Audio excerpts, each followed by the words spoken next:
there was a very interesting dinner party once where a Zen master was present, and there was a geisha girl who served so beautifully and had such style that he suspected she must have some Zen training. And after a while, when she paused to fill his sake cup, he bowed to her and said, "I'd like to give you a present." And she said, "I would be most honored." And he took the iron chopsticks that are used for the hibachi, the charcoal brazier, moving the charcoal around. He picked up a piece of red-hot charcoal and gave it to her.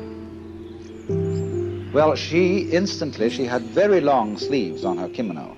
She whirled the sleeves around her hands and took the hot charcoal, withdrew to the kitchen, dumped it, and changed her kimono because it was burnt through.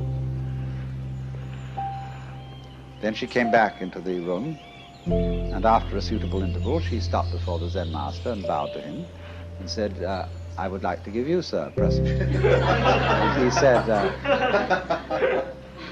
"I would be very much honored." Of course, he was wearing a kimono, something like this.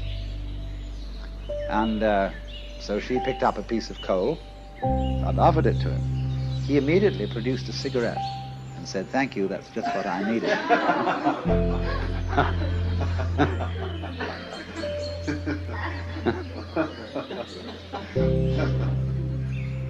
Now, you know, in the same way that we have this in our culture, certain people who are comedians, who know how to make jokes and gags in a completely unprepared situation, face them with anything, and they somehow come through.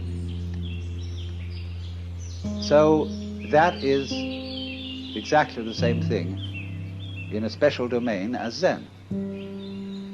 Only a master of Zen does this in every life situation. But the important thing is to be able to do this